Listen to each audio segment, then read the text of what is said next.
Hari ini saya beri tema tentang ketaatan. Sebelumnya mungkin ada yang baru di tempat ini. Shalom, shalom semuanya. Oke, baik, semua kita bertemu lagi. Oke, saya percaya kita semua dalam keadaan baik. Dan hari ini apapun situasi hidup kita harus katakan Tuhan Yesus baik. Amin. Amin. Ya, saya akan beri tema ketaatan membawa mujizat. Ketaatan membawa mujizat. Nah, pada satu saat Tuhan Yesus mengajak murid-muridnya berangkat naik ke satu bukit namanya Bukit Sion. Mereka naik ke sana. Nah, waktu pas mereka mau naik, Tuhan Yesus bilang ini, pesan kepada murid-muridnya, semua bawa batu. Semua bawa batu. Nah, tiba-tiba murid-muridnya yang lain semua bawa batu yang besar.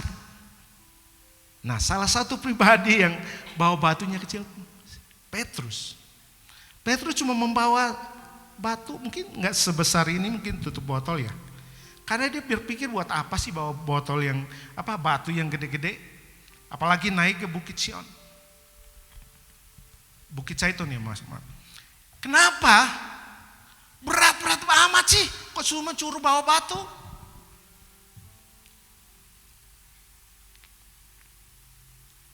Nah, singkat cerita mereka mulai naik ke atas dan sampailah kepada bukit sana. Dan sesudah mereka sampai di sana, karena perjalanan mereka yang begitu jauh dan mereka naik ke gunung.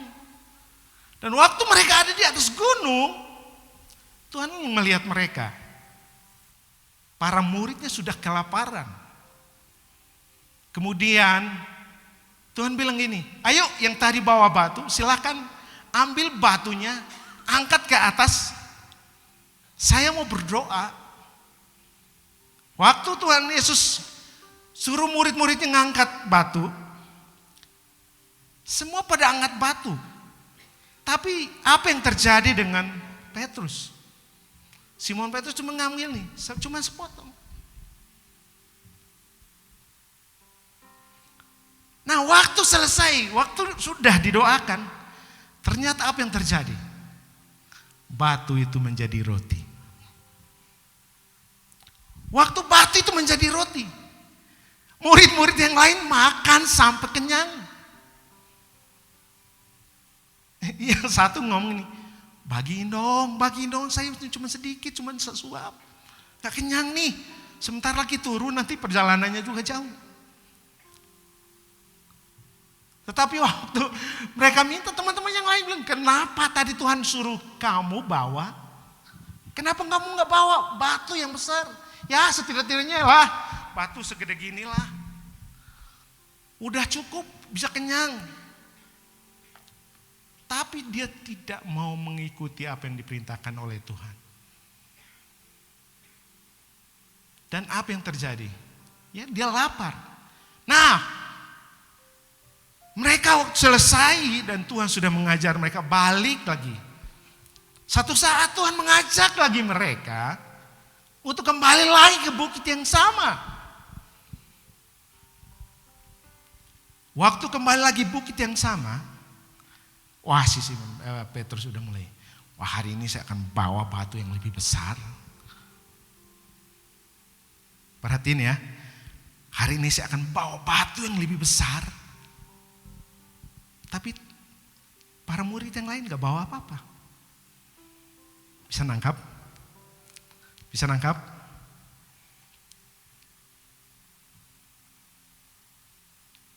Waktu mereka sampai di atas, dia udah susah payah bawa batu yang sebesar. Dia pikir hari ini saya akan lebih kenyang. Ini murid-murid yang lain pasti minta sama saya. Apa yang terjadi? Sesudah sampai di atas bukit, Tuhan Yesus cuma ngajarin mereka tentang kebenaran firman Tuhan. Sesudah itu Tuhan Yesus bilang, ayo kita kembali.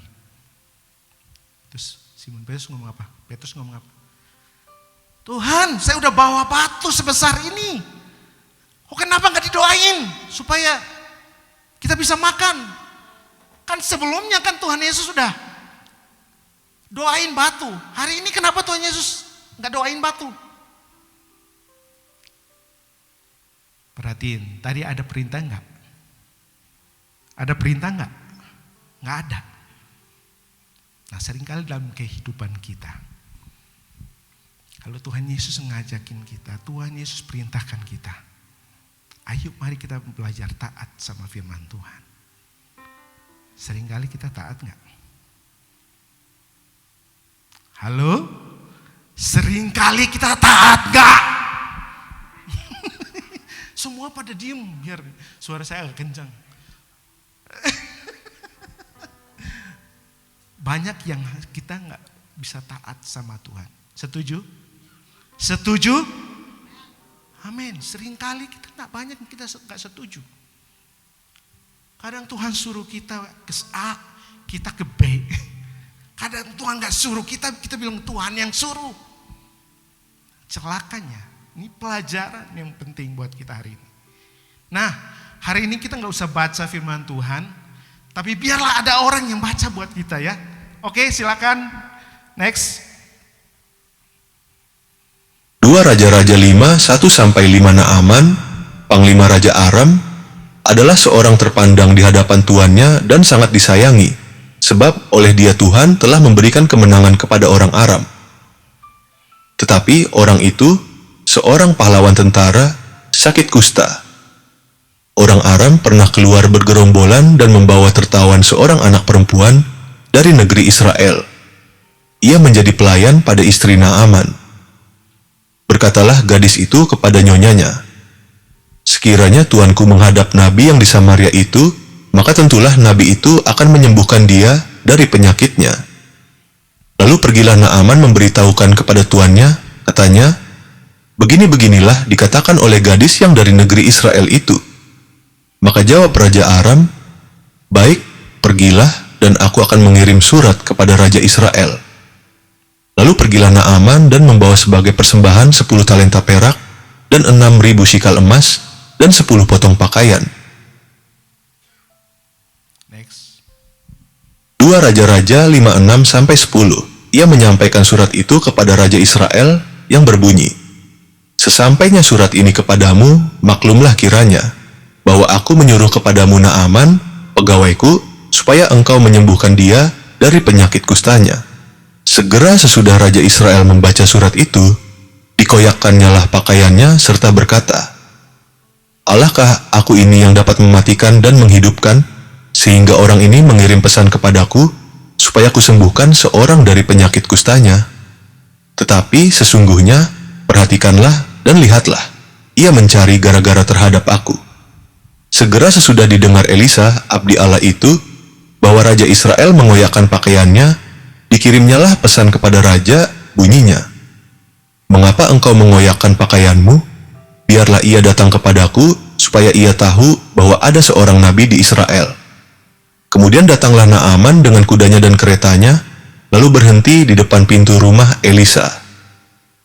Elisa menyuruh seorang suruhan kepadanya, mengatakan, pergilah mandi 7 kali dalam sungai Yordan, maka tubuhmu akan pulih kembali, sehingga engkau menjadi tahir.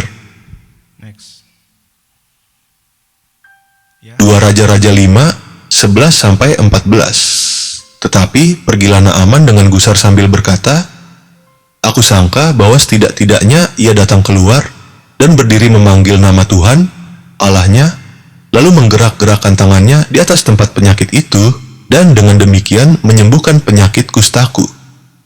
Bukankah Abana dan Parpar, sungai-sungai Damsyik, lebih baik dari segala sungai di Israel? Bukankah aku dapat mandi di sana dan menjadi tahir? Kemudian berpalinglah ia dan pergi dengan panas hati. Tetapi pegawai-pegawainya datang mendekat serta berkata kepadanya, Bapak, seandainya nabi itu menyuruh perkara yang sukar kepadamu, bukankah Bapak akan melakukannya?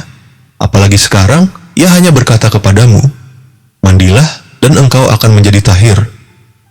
Maka turunlah ia membenamkan dirinya 7 kali dalam sungai Yordan, sesuai dengan perkataan abdi Allah itu. Lalu pulihlah tubuhnya kembali seperti tubuh seorang anak, dan ia menjadi tahir. Oke. Bapak Ibu yang pernah ke Israel? Udah, kok aja belum ya? Doain, lagi saya tahu mereka sedang berdoa untuk ke Israel. Nah, saya berkesempatan untuk ke Israel. Waktu itu saya bersama rombongan, dan pada kesempatan yang itu ada untuk kita disuruh kita harus baptis seperti Naaman 7 kali di Sungai Yordan. Dan waktu itu saya berpikir, ini Sungai Yordan ini kayaknya kayak kolam gitu ya, kolam. Ternyata itu sungai dari atas yang mengalir. Dan saya lihat itu masih kotor. Sekalipun kita lihat udah bersih, tapi masih kotor. Bayangin udah gitu ada esnya, lu mandi, coba di ini 1, 2, 3, nyelam. 1, 2, 3, nyelam. 1, 2, 3 sampai 7 kali. Yang gini-gini geredek karena dinginnya. Nah, saya bayangkan itu pada tahun 2000 sekitar 2010 ya, betul ya. 2010 saya berangkat ke sana. Nah, coba minta tolong Joy kasih yang gambar yang ada itunya. Next, terus. Gini. Bayangin, ini nggak tahu nih tahun berapa nih. Mungkin sekitar tahun 70 atau 60 atau 50 atau 20 atau tahun 2000 tahun 800 sekian. Ini airnya udah, karena ini udah bajunya udah. Bayangin. Ini bayangin kotor segini. Nah, coba next 2 slide. Nah, ini saya pernah masuk di sini. Ini udah dibikin, udah bagus. Segini aja udah bagus. Nah, coba next lagi. Nah, ini kita lihat. Ini sungai Abana atau Parpar, sama sebelahnya sungai Yordan. Coba bayangin, kalau disuruh mandi, milih yang mana? Milih yang mana? Yang Abana. Nggak akan mau ke sini. Kan ini solokan. Bayangin. Seorang prajurit, seorang pemimpin, prajurit terkenal, hebat. Dia disuruh untuk nyelam 7 kali. Kenapa nggak harus di sana? Kenapa harus nggak di tangan kanan saya? Kenapa harus di tangan kiri saya?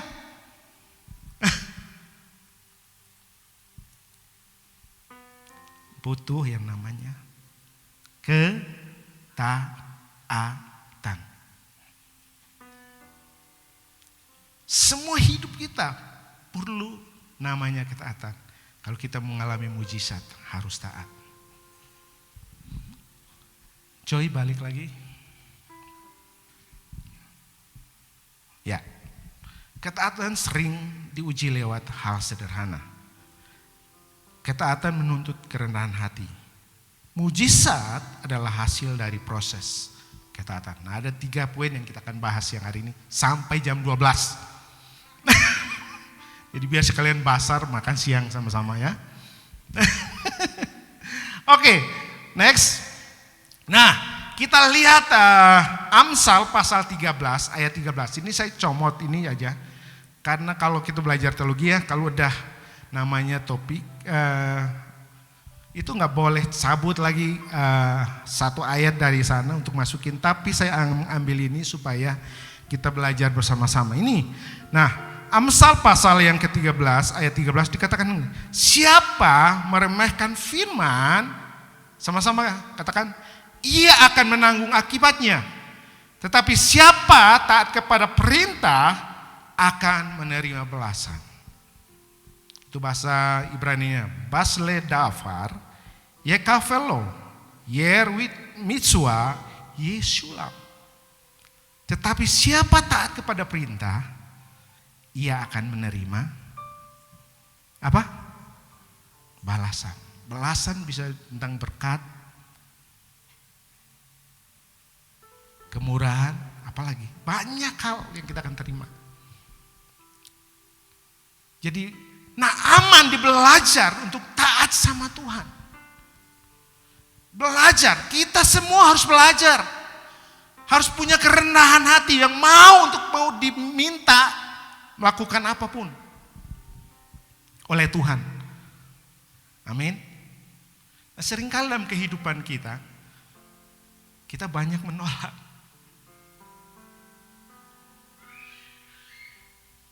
Saya sekarang kerjanya itu ngelihat bagaimana saya bekerja. Pagi saya harus mulai keluar rumah, kadang sampai malam.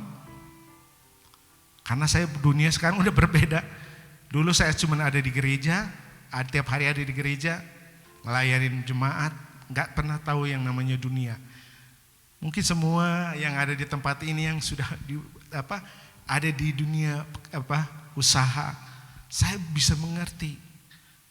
Nah, satu saat saya lihat ada sesuatu yang udah istilahnya telur, udah ada di ujung tanduk nih.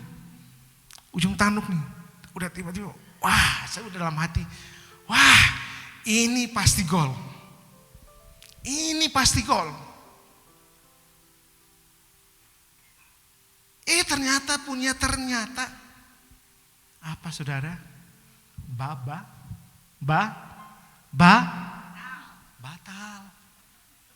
Kiciwa. Yang saya doain apa tiap hari apa? Tuhan berkati pekerjaan saya, keluarga saya, berkati jemaat. Itu doa saya, berkati semua jemaat yang bekerja. Tuhan berkati mereka hari ini. Itu doa saya tiap hari. Nah, waktu saya lihat itu, saya bilang, memang susah banget ya. Kadang-kadang udah ada di depan mata, tiba-tiba gagal. Kemarin saya pergi ke satu tempat untuk namanya showing gitu, ada 2 tempat. Udah harga tinggal sedikit lagi, tapi ownernya masih nahan. Saya pikir, aduh Tuhan, sampai kapan saya harus taat sama Tuhan? Nyeri. Taat gak enak gitu. Kok lama pisan itu? Kita belajar untuk taat menerima janji Tuhan dalam kehidupan kita. Susah banget gitu. Nah, saya gak tahu Bapak Ibu punya pengalaman apa yang terjadi hari ini. Kita punya pengalaman apa? Mungkin kita nih yang dulunya kita, wah tiap hari, wah tinggal duduk. Sekarang Tuhan izinkan itu terjadi dalam kehidupan kita. Kita nganami yang pasang surut ke bawah. Usaha kita mulai tidak stabil, mulai turun ke bawah. Kita mulai tanya Tuhan, saya tiap hari ke gereja. Kalau Tuhan ngomong, apa urusannya sama kamu? Gitu. Apa urusannya sama kamu, sama saya? Usaha kamu. Tapi Tuhan mau supaya kita taat. Ya.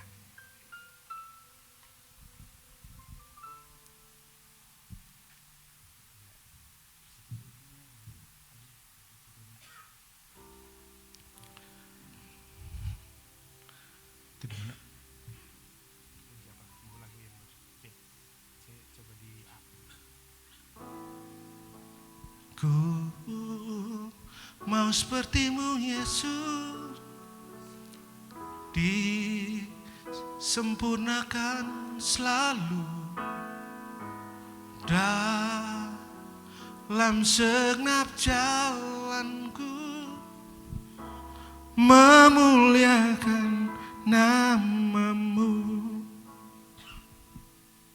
Susah ya? Bagai bejana kita dibentuk. Tapi waktu kita dibentuk, mau gak kita taat sama Tuhan? Joy tolong next. Kata taat seringkali diuji lewat hal sederhana. Mandi 7 kali, kenapa harus 7 kali? Kenapa gak 5 kali? Kenapa gak cuma sekali? Kenapa harus 7? Coba, kenapa harus 7? Kata angka sempurna 7. Amin. Mungkin hari ini kita sedang tunggu 7 hari, seminggu, setahun, 2 tahun, 3 tahun, belum kejawab. Kita protes nggak sama Tuhan?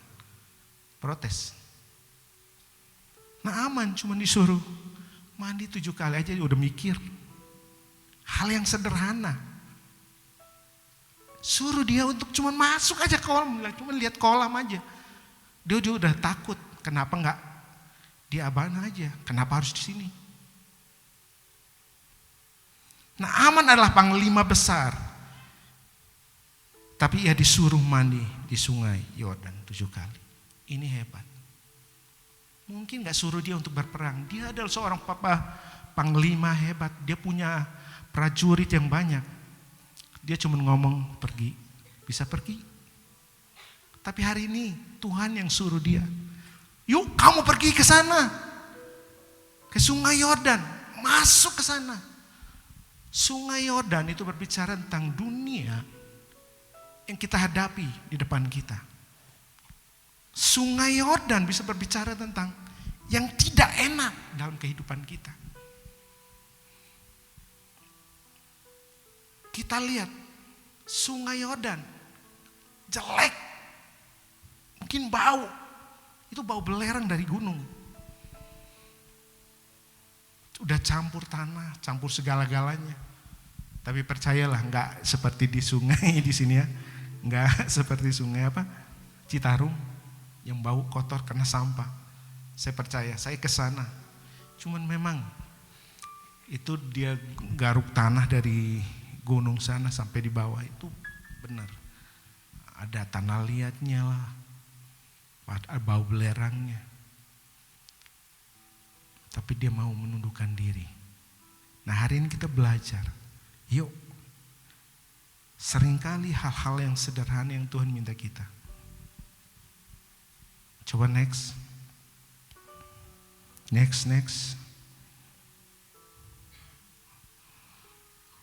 Kembali lagi ya. Stop dulu ya. Dalam kehidupan kita seringkali itu Tuhan mengizinkan itu terjadi dalam kehidupan kita. Menguji kita apakah kita setia sama Tuhan atau enggak. Saya berpikir dalam hati saya, kenapa Tuhan? Apakah saya yang jalan ini salah? Tapi saya percaya Tuhan sedang proses. Tuhan bilang, kalau saya kasih hari ini, kamu akan lupa sama saya. Kamu berasa bangga, oh kamu hebat. Kalau hari ini saya kasih kamu hari ini closing. Ada berkat, ada yang lebih besar. Sedang menanti kamu di depan. Lihat teman-teman saya udah closing. Saya cuma, kapan saya Tuhan? Tuhan bilang, cuma taat kamu lakukan bagian kamu. Listing. Listing ngerti nggak listing? Ngelisting nggak? Ngerti nggak? Atau nyaho? Atau nggak tahu apa itu listingan? Orang yang bekerja biasanya, ya Cici itu pasti lebih tahu dari sini.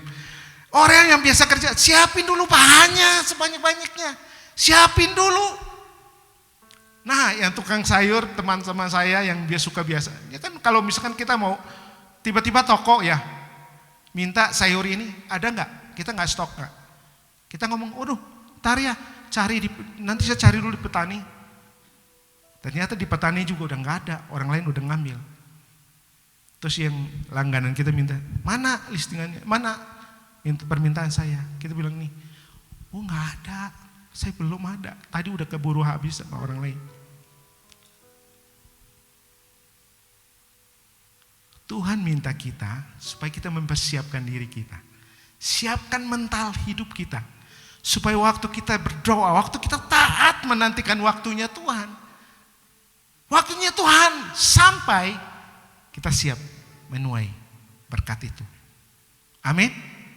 Nah kadang-kadang kita nggak siap. Nah saya belajar ini cuman baru 8 bulan jalan. Saya lihat teman-teman yang lain punya. Karena mereka udah punya.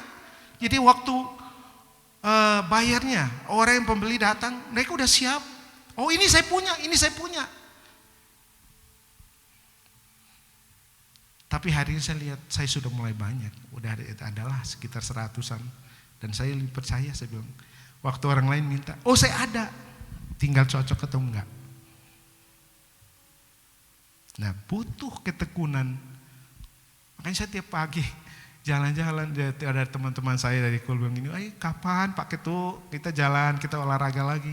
Saya dalam hati pengen sih, pengen, tapi itu kerjaan saya harus kerjain. Kalau saya nggak kerjain, bagaimana? Gak mungkin saya cuma doa Tuhan turunin, pembeli datang bilang mana barangnya, tanya nggak ada, oh saya nggak ada, ya udah pergi lagi berkat. Jadi saya pekerjaan saya seperti itu. Nah saya nggak tahu Bapak Ibu punya apa yang hari ini terjadi dalam hidup. Mungkin kesehatan, pekerjaan, usahanya. Percayalah, waktu kita siap, kita taat sama Tuhan, kita melakukan apa yang menarik mata Tuhan, Tuhan akan sediakan dalam kehidupan kita. Amin. Nah ketaatan menuntut kerendahan hati kita. Waktu kita rendah hati, nah aman belajar untuk rendah hati. Arti naaman adalah kesenangan atau menyenangkan. Dia menyenangkan kepada rajanya, tapi dia beringas kepada lawan musuhnya. Masa sih seorang rasul suruh dia? Dia bukan orang Israel, dia bukan orang Yunani, dia bukan orang Israel asli. Dia ada raja penglima dari tempat yang lain. Tapi waktu Nabi ngomong begini, kamu pergi ke sungai itu, rendamlah dirimu 7 kali di sana. Apa yang dia lakukan? Dia cuma taat.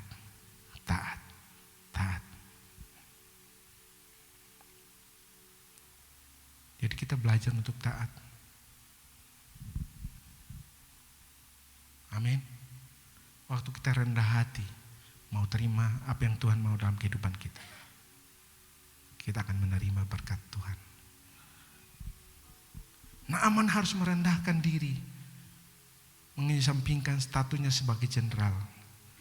Mujizat datang ketika ia menanggalkan keegoan dan penuh dan patuh sepenuhnya kepada Tuhan. Dia nggak patuh sama orang lain, tapi dia tahu ada seorang raja, yaitu Yesus Kristus Tuhan namanya, yang sanggup menyembuhkan dia. Waktu dia merendahkan diri, dia meninggalkan pangkat dia meninggalkan kekayaan dia meninggalkan kehebatan dia menerima berkat itu. Amin. Nah hidup kita pun demikian. Mungkin pengalaman kita. Amin. Usaha kita yang sedang naik. Ingat, satu saat bisa waktu kita nggak taat, kita rendah hati sama Tuhan. Tuhan selalu mengajarkan. Naaman diajar sama Tuhan. Dia adalah penglima yang hebat. Dia punya kedudukan, dia punya power yang kuat.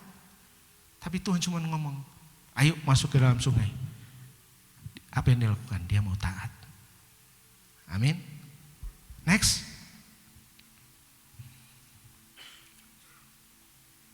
Mujizat adalah hasil dari proses. Jadi proses itu harus ada. Waktu kita mengikuti prosesnya Tuhan, jangan berontak sama Tuhan. Amin. Waktu kita dalam keluarga, rumah tangga kita, usaha kita, kesehatan kita, sedang kita mengalami tidak baik-baik saja, itu namanya proses dalam hidup kita. Naaman, Tuhan kasih dia proses lewat kusta. Kusta ini penyakit yang sangat-sangat gak disukai oleh orang Yahudi. Itu najis. Nah, Tuhan kasih itu supaya dia bisa mengenal Yesus Kristus sebagai Tuhan Juru Selamat. Nah hari ini kita sedang mengalami sesuatu apapun. Mari kembali kepada Tuhan, Sang Pencipta, Sang Penolong, Sang Pembuat mujizat dalam kehidupan kita. Dia mengatur setiap langkah hidup kita. Sejak kita ada di dalam kandungan, sampai nanti Dia sudah mengatur hidup kita. Dia tahu hidup kita. Dia tahu masa depan kita. Naaman diizinkan untuk mengalami penyakit kusta supaya dia mengenal Kristus sebagai Tuhan. Nah mungkin hari ini kita mungkin gereja,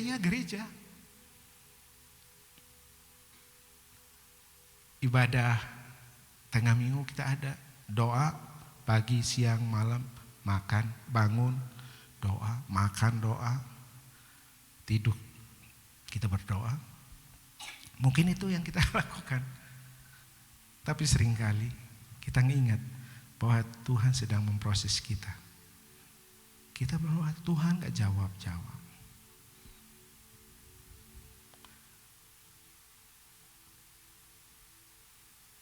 Ketaatan harus sepenuh hati, bukan setengah-setengah. Jadi taat itu gak setengah. 10 hukum Taurat tahu kan? Ya. Ada satu kalimat ini. Kasihilah Tuhan Allahmu dengan segenap. Bukan dengan setengah genap. Segenap hati kita. Berikutnya. Itu Tuhan ngajarin kita. Supaya kita berserah sama Tuhan. Lewatin prosesnya Tuhan.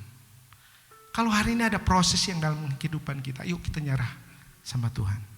Saya mau kenal sama Tuhan secara pribadi lebih lagi. Lewat apa? Next. Nah, ini ada seorang prajurit. Next, ini saya bersaksi. Seorang prajurit satu saat ditanya sama komandannya, prajurit, dia bilang, siap komandan. Terus komandan bilang gini, saya perintahkan kamu hari ini, itu di depan sana ada ya mungkin pohon yang gede ya, pohon kelapa. Kamu ke pohon kelapa itu dan kamu cabut pohon kelapa itu dengan nggak mikir panjang. Namanya prajurit ya, disuruh buat apa ya Pak Sianturi, disuruh buat apa dia harus tunduk. Dibilang siap dan dia terus keluar mau cabut itu pohon yang besar di sana. Udah dengan segala cara cabut nggak bisa. Terus tiba-tiba dia balik lagi ke komandan, dia bilang gini, dan saya sudah berusaha, mungkin udah berminggu-minggu saya coba cabut itu pohon kelapa nggak bisa. Kan kalau orang yang normal kan mikir, masa komandan sih mikir-mikir atuh. Itu pohon kelapa, itu bukan pohon tomat. Atau pohon itu sayuran. Itu pohon kelapa. Mau berapa orang pun nggak akan bisa nggak bisa dicabut. Kalau bisa cuma dengan alat berat. Tapi karena dia sebagai prajurit dia harus taat sama komandannya. Dan satu saat dia datang lapor. Dan pekerjaan sudah saya lakukan. Tapi ada tapinya. Pekerjaannya yang suruh cabut pohon kelapa, saya nggak bisa cabut Pak, komandan. Terus dia bilang, komandan bilang, iya saya tahu, memang pohon kelapa itu kamu nggak akan bisa cabut dalam hati saya. Kamu nggak akan bisa cabut, saya juga nggak akan bisa cabut. Mau saya suruh prajurit banyak juga nggak akan bisa cabut itu pohon kelapa. Tapi komandan bilang ini, yang penting kamu sudah melakukan tugas kamu. Mau tercabut atau nggak tercabut itu bukan urusan kamu. Dalam kehidupan kita, proses itu sering terjadi dalam kehidupan kita. Bagian kita berdoa, baca firman Tuhan, mengasihi, apalagi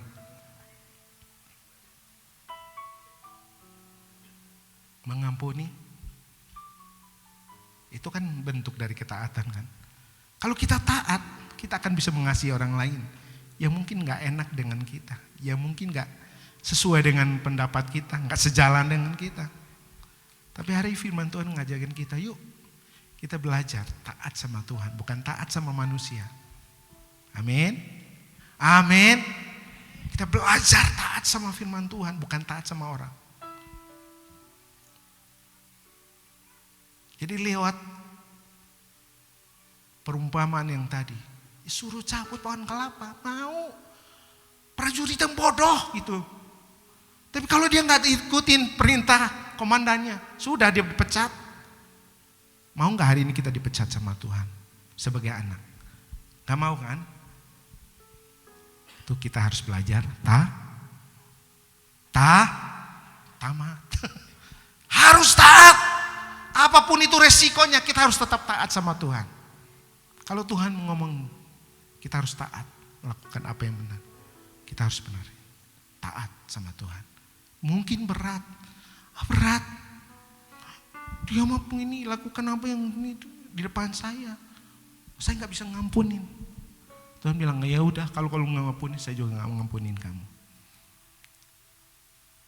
Mau nggak? Kalau kita nggak diampuni sama Tuhan, berarti tamat kita. Jadi hari ini kita belajar. Nah, aplikasi dari firman Tuhan hari ini, taat dalam hal kecil seperti membaca firman Tuhan yang tadi. Jangan menunda ketaatan. Penundaan adalah bentuk ketidaktaatan. Percaya walau belum melihat hasilnya, mujizat sering terjadi setelah kita taat sepenuhnya. Amin. Amin. Jadi hari ini kita belajar taat. Yuk, next. Nah, kesimpulan terakhir ya. Mujizat bukan hanya soal keajaiban besar, tetapi hasil dari ketaatannya sungguh-sungguh. Nah, Aman, dia taat dengan sungguh-sungguh. Makanya dia bisa melihat mujizat. Tuhan lebih tertarik kepada hati yang taat daripada orang yang banyak bicara soal iman, tetapi tidak melakukannya. Jadi kita hari ini belajar. Amin. Sungguh-sungguh mengikuti perintah dan tidak berbicara cuma soal iman, tapi kita bukan jadi pelaku, tapi mari kita jadi pelaku iman. Amin. Taat sama Tuhan. Jadi hari ini firman Tuhan boleh mengajarkan kita belajar dari pribadi Naaman. Dia adalah seorang yang terhormat, yang terpandang. Mungkin secara semuanya dia punya. Namanya seorang panglima. Pasti dia punya segala-galanya. Tapi waktu Tuhan suruh dia melakukan, dia taat sama Tuhan. Makanya dia mengalami mujizat. Kustanya disembuhkan. Hari ini kusta apa yang ada dalam hidup kita? Mari kita datang sama Tuhan. Minta Tuhan. Rendahkan hati kita, minta Tuhan. Saya minta Pak Muji, silakan naik.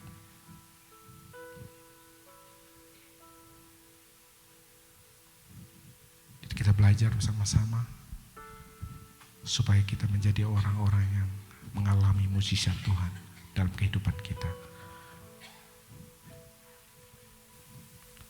Mari kita siapkan hati kita.